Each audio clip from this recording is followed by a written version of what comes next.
Olá, está começando mais uma edição do programa Minuto Mamãe e Bebê. E eu vou abrir o programa de hoje falando sobre constipação com a nossa fisioterapeuta pélvica, a Cris. Bem-vinda novamente ao nosso programa. Oi, Mari, obrigada. Queria entender um pouquinho sobre constipação, porque assim, Cris, quando a gente pensa, tô constipada, tô com dificuldade de fazer cocô, tenho que mudar minha alimentação, tenho que tomar mais água, porque é isso que resolve. Mas a gente, conversando aqui, você já me explicou que não é só isso. Lógico que alimentação e água interferem, mas não é só isso que vai ajudar a gente a conseguir ir aos pés e ter uma vida saudável, assim, no quesito fezes. É isso, Cris? Exatamente, Mari. Primeiro, tem que deixar muito claro que o que são as fezes? São o resultado do final da nossa alimentação. Todo mundo come, o corpo absorve o que é bom e o que é ruim a gente tem que eliminar. Então ali é só o que não presta. Todo mundo faz. Só que acontece muito com as mulheres, principalmente, de ter essa tendência a não fazer, principalmente se estiver fora de casa ou se estiver num lugar que tiver outras pessoas, tem medo do cheiro, de barulho, e aí elas começam a ficar segurando essas fezes. E aí, às vezes, acontece a tão famosa constipação, que todo mundo acha que é muito tranquilo, que é um problema que nem é um problema. Tem gente que nem acha ruim ser constipada. E tem outra situação também, às vezes as pessoas nem sabem o que é uma constipação.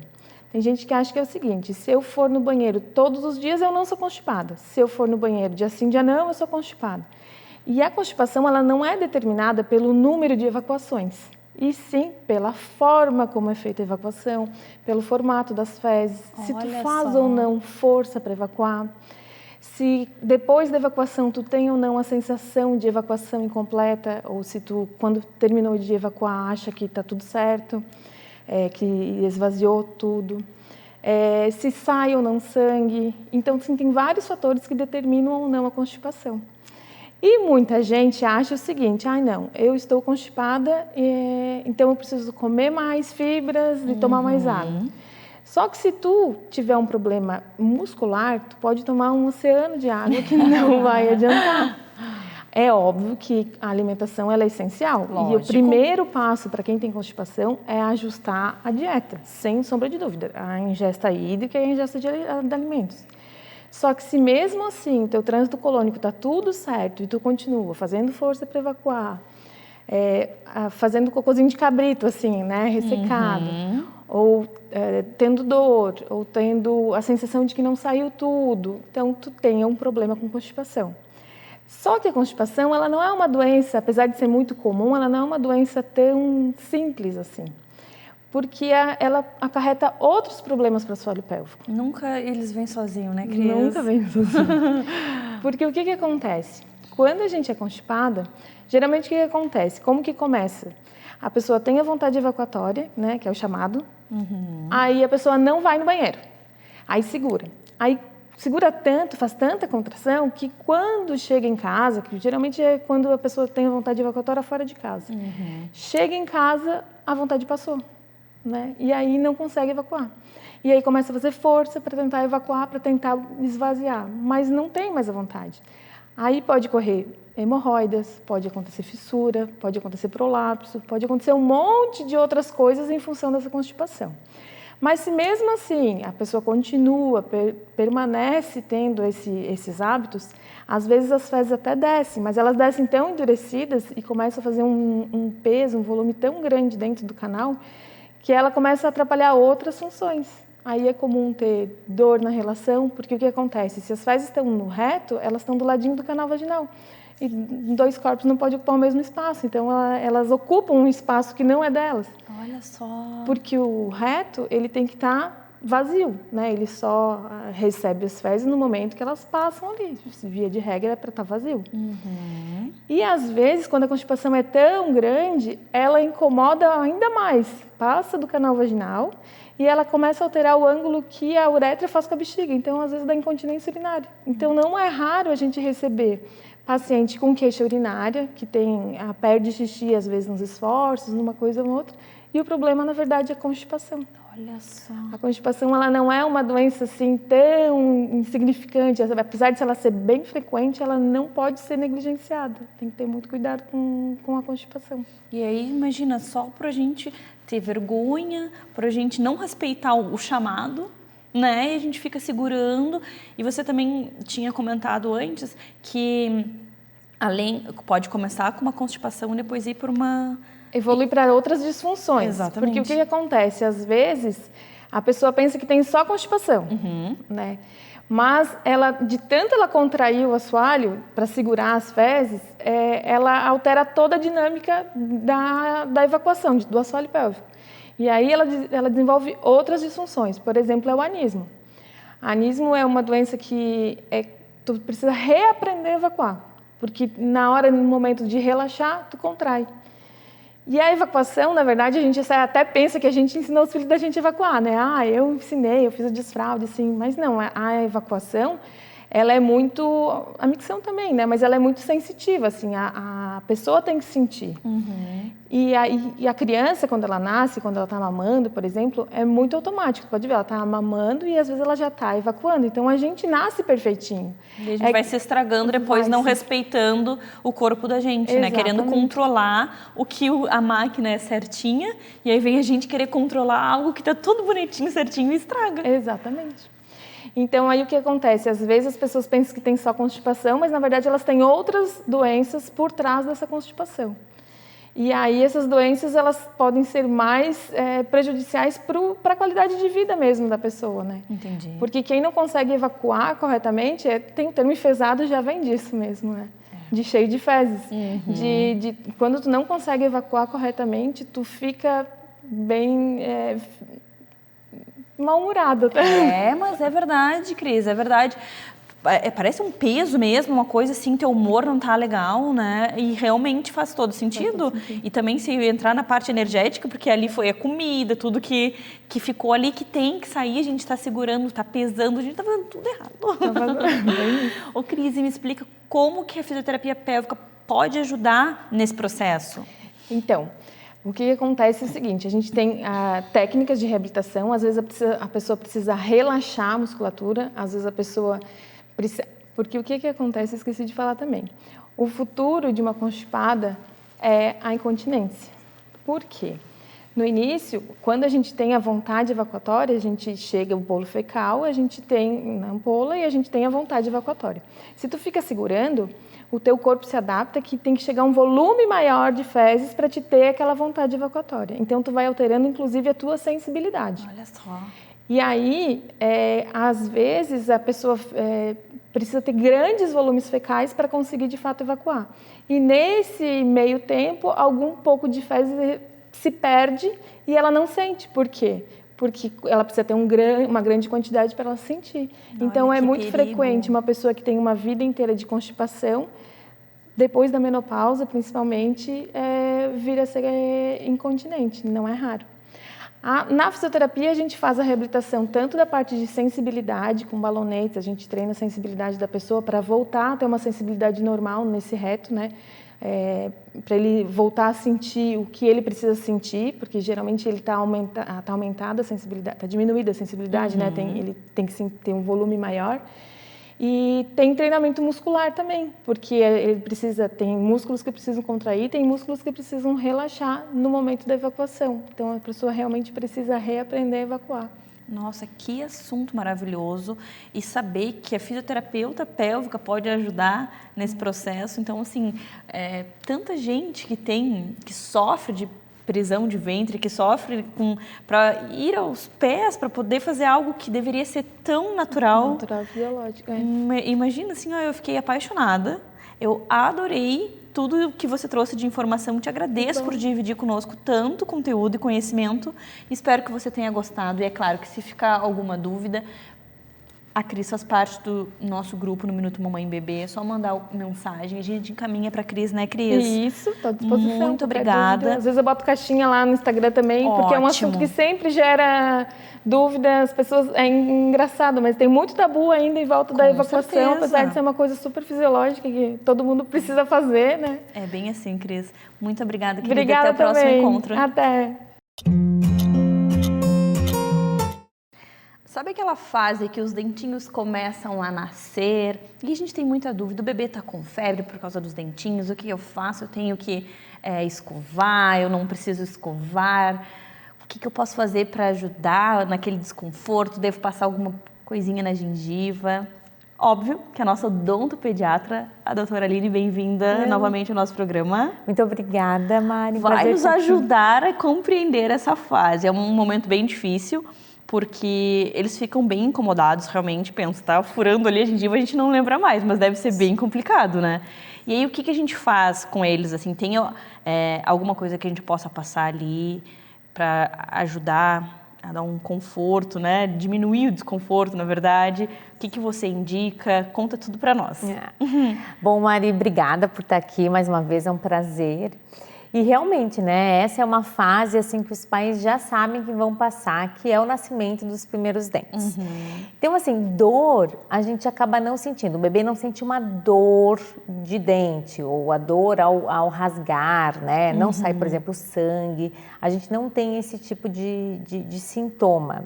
Só que, como vai ficar, né, ali na região da gengiva, onde nasce, vai ficar todos aqueles mediadores químicos da inflamação, então vai ficar altinho, vai ficar inchado, vai ficar avermelhado, tem muita histamina, então a criança tem muita coceira, então ela vai colocar a mãozinha na boca, então isso vai ter muita irritação, né?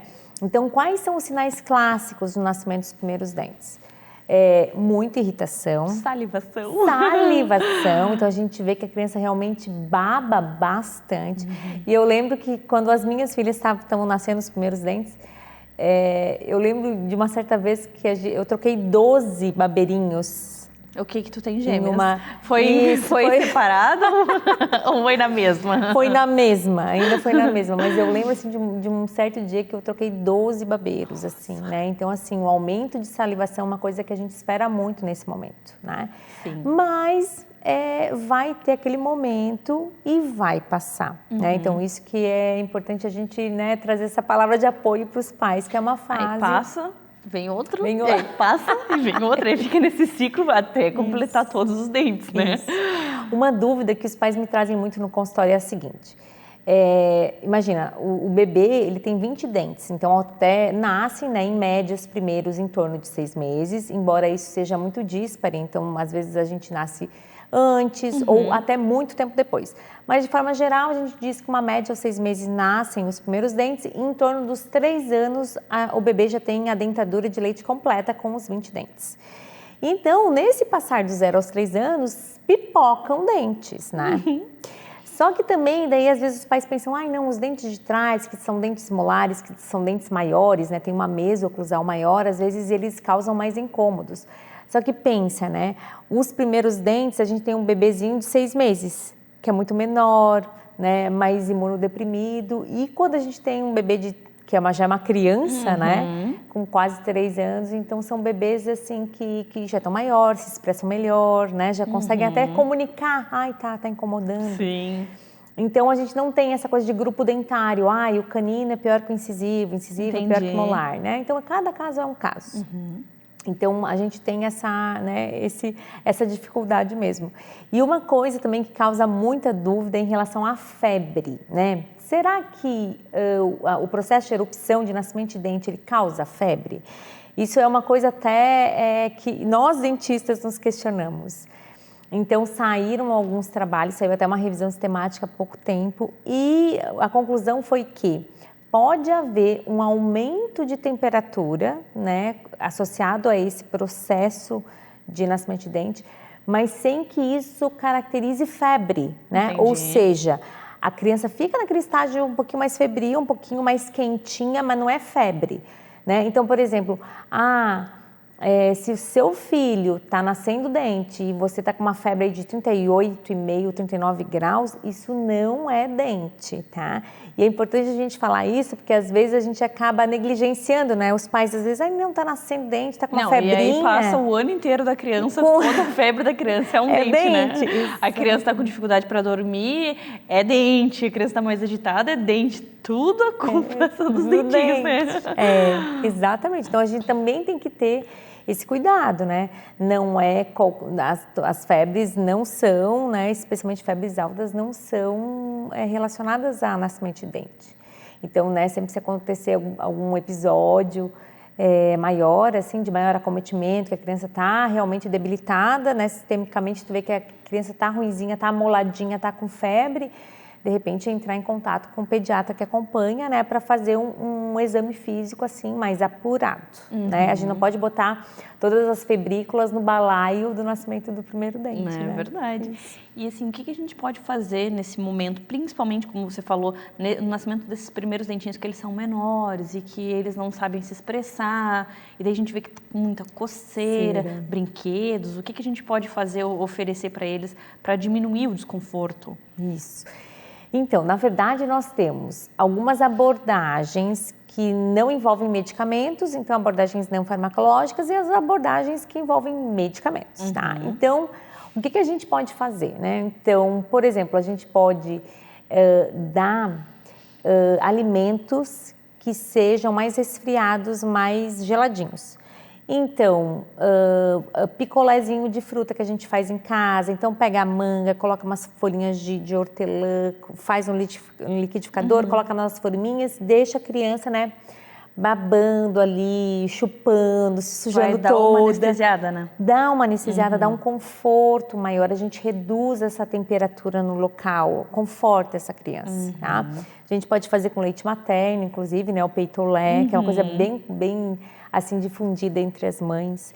A gente pode dar alimentos mais fibrosos, pega uma cenourinha, corta em palitinho, pepino em palito, maçã, a criança fica roendo.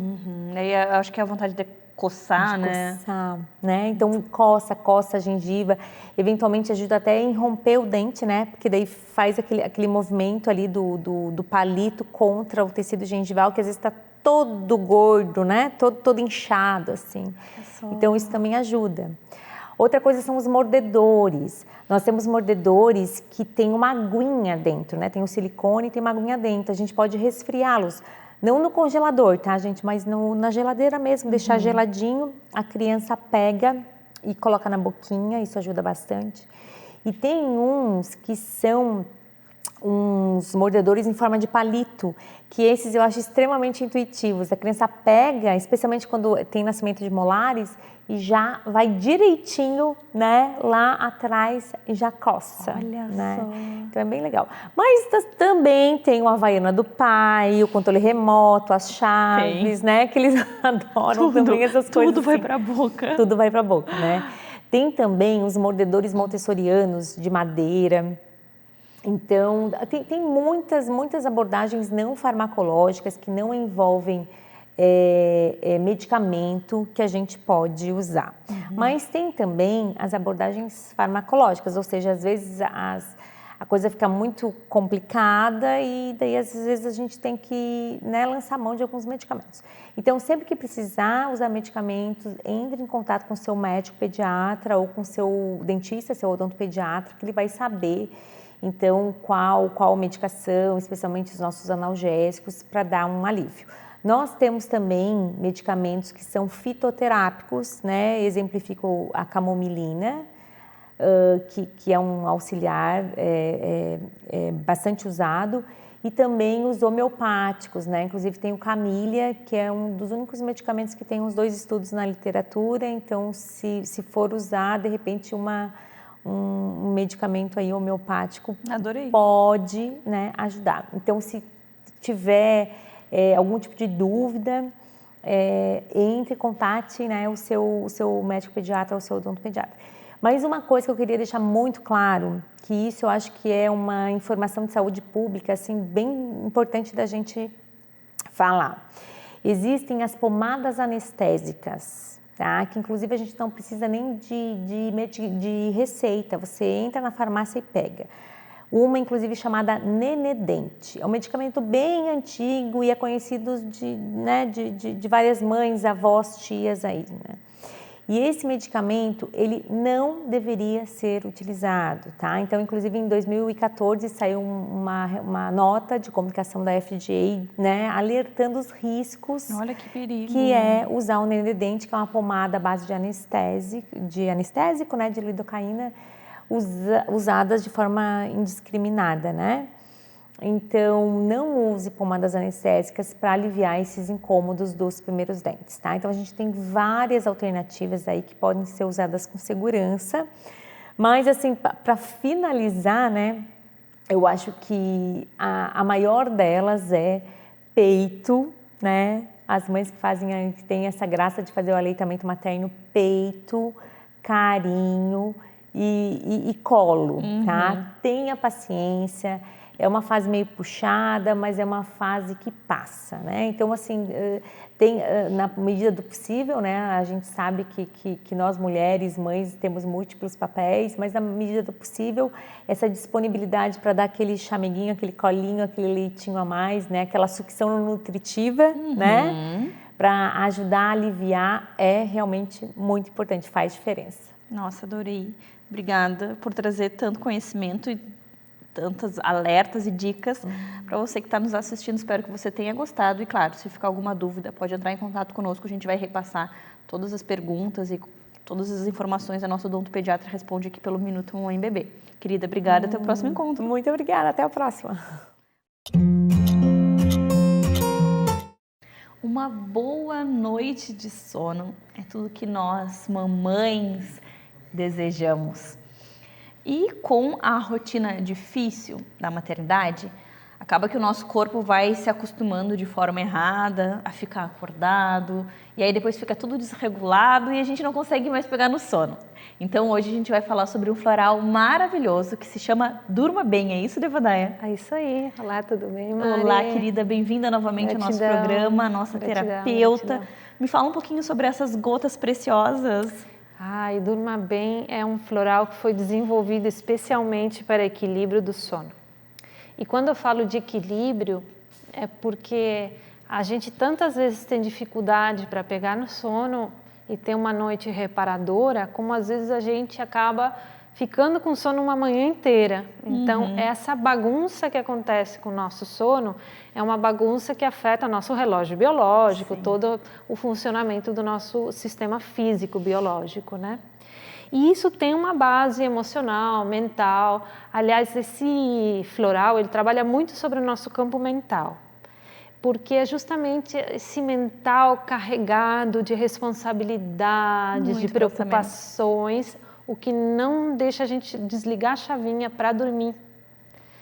Então, esse exercício de dormir, ele tem muito a ver com confiança e com não querer dar conta do mundo num dia só. Não, tudo bem, tem o dia de amanhã para resolver as coisas. O que eu não dei conta hoje, eu posso ir amanhã e fazer. Mas é difícil, né? Então, é muito difícil. Esse terapeuta engarrafado, ele vai nos ensinar isso, ele vai ensinar justamente a gente ter um pouco até, eu diria assim, de humildade e um pouco de confiança de que as coisas vão dar certo. E também uma crença no bem maior, porque não sou eu que dou conta de tudo. A gente tem uma ajudinha que vai além do que a gente faz. Então, no que se refere ao filho, a ele dormir bem à noite, será que ele está bem alimentado? Será que ele molhou a fralda? Será que ele vai bem na escola? Será que ele vai pegar gripe? Será que ele está sem meia? Será que ele vai ficar resfriado porque eu deixei ele ficar sem meia? Entendeu? E essas coisas, elas ficam na nossa cabeça. E quando a gente tenta relaxar para dormir, vem tudo. Né? E é aí que entra o Durma Bem. Ele é um floral para isso, para ajudar a gente a dar uma acalmada no mental, relaxar, dormir na hora certa para a gente poder, no dia seguinte, também ficar bem acordado para dar conta. Porque daí a gente fica até tarde acordado, chega no outro dia, tá com sono, e aí às vezes acaba dormindo depois do almoço ou à tarde, aí chega de noite, não tá com sono de novo, e aí fica um ciclo, vira uma bola de neve que o sono nunca fica reguladinho, né? Isso. Não cria uma rotina certinha. Ele gera um descompasso mental, isso é um efeito mental, tá? E tem outra coisa, floral não é só, a gente sabe, para adulto, crianças também podem tomar. Então, o floral no caso de uma criança seria aquela criança agitada que não desliga. Aquela criança que não para, que quer assistir TV à tarde da noite, quer jogar joguinho no celular à tarde da noite. E esse floral vai ajudar também essa criança. Olha que interessante. Porque é um desligar mental o que ele ensina. Ele vai nos ensinar a saber desligar, relaxar, dormir e deixar para o outro dia o resto das coisas. Confiar que amanhã a gente segue. A criança por vontade, por querer fazer tudo num dia só, e a gente por ansiedade de dar conta, mas acaba que a falta do sono, né, é o mesmo motivo para ambos, No fim das né? contas, é uma agitação mental. Exatamente. E ela vem também de um excesso de controle. A gente quer controlar tudo. Quer controlar o resultado das coisas, quer controlar o tempo. Tudo. A criança fica forçando ficar acordada porque ela quer aproveitar ao máximo esse momento. Exatamente. E a gente quer, às vezes, resolver o que não resolveu no dia inteiro. É que nem viu sexta-feira, que está todo mundo correndo, querendo resolver a semana. A semana inteira. Às vezes a gente, às 11 horas da noite, quer ficar, mas qual que vai ser minha agenda amanhã? Que contas tem para pagar? O que eu tenho que fazer? Será que eu vou lembrar de tirar a roupa do lava-roupas? Assim, não é? No não final é da bom. noite, aí piora, pega o celular para organizar tudo, aquela luz no olho. Isso. Então, assim, ao invés de tomar um floralzinho, ler um livro, relaxar, Isso. acalmar o corpo, não, vai pro celular, A pior coisa. né? Fica tentando A pior organizar coisa. as coisas, aí deita no travesseiro, não consigo dormir. Mas também não teve, né, um ritual para o sono chegar. E o dormir, ele se a gente fala em termos até de psiquiatria, se uma pessoa fica muito tempo sem dormir, ela pode ter um surto. Essas pessoas que iam para a guerra e ficavam sem dormir, elas ficaram com danos irreparáveis. Olha só. Nosso cérebro precisa fazer o reset todo dia, desligar e descansar, que nem um computador precisa reiniciar. Durante o sono a gente reinicia o cérebro, a gente deixa o cérebro descansar. Então isso é muito importante para a nossa saúde mental, não só para os nossos ritmos biológicos. A nossa saúde mental depende de uma boa noite de sono. Olha, tá tudo relacionado, né? Aí a gente fala da imunidade também, porque se a gente não dorme direito, a imunidade vai lá para baixo. Sim. Então, assim, uma noite de sono é realmente, a gente fala, uma noite de sono é reparadora, mas é mesmo? É mesmo. Ela é uma espécie de alimento para o corpo e para a alma, e a nossa alma se sente livre também para fazer seu voo. Para quem acredita delícia, que a gente tem alma, a nossa alma faz seu voo da noite, se sente livre. E o corpo descansa, repara, a mente desliga um pouquinho. Então, dormir é essencial. Tem aí uma ajuda, ele funciona maravilhosamente bem. Ele surgiu para ajudar uma paciente que ela ficava, às vezes, 4 dias sem dormir. Ela estava desesperada quando desenvolvi. Comecei por ela e foi incrível. Ela voltou a dormir. E olha que nem com remédios ela conseguia dormir.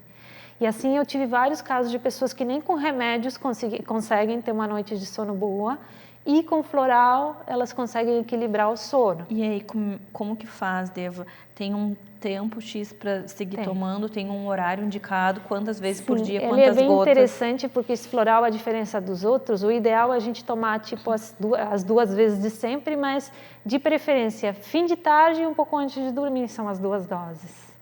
E se, à noite, acordou no meio da noite, pode tomar de novo.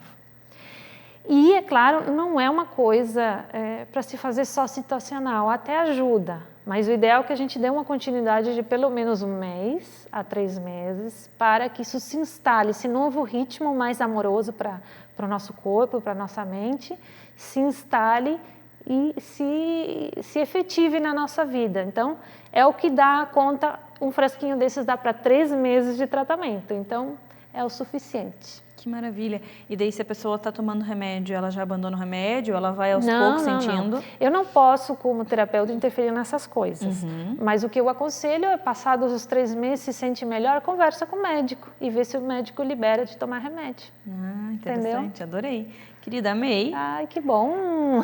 Muito obrigada por pensar em nós que temos dificuldades de desligar, porque a gente, é bem o que você falou, a gente trabalha, e mesmo assim, chega no final do dia, tem um monte de coisa, quer resolver tudo, né? E aí o cérebro fica sobrecarregado. Sim. E aí a gente tem dificuldade para relaxar, para dormir, para descansar, e a gente sabe que é tão importante o sono, né? Muito.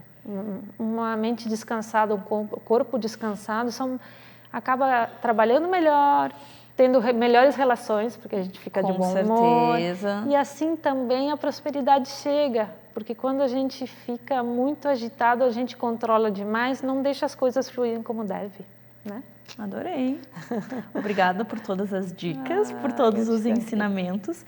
Espero que você que está nos acompanhando também tenha gostado. E é claro, se você tem alguma dificuldade para dormir, para relaxar ou conhece alguém, você pode ajudar indicando esse floral maravilhoso, que eu tenho certeza que vai ser uma magia incrível aí na sua vida. Deva, querida, muito obrigada. Até o próximo encontro. Até mais.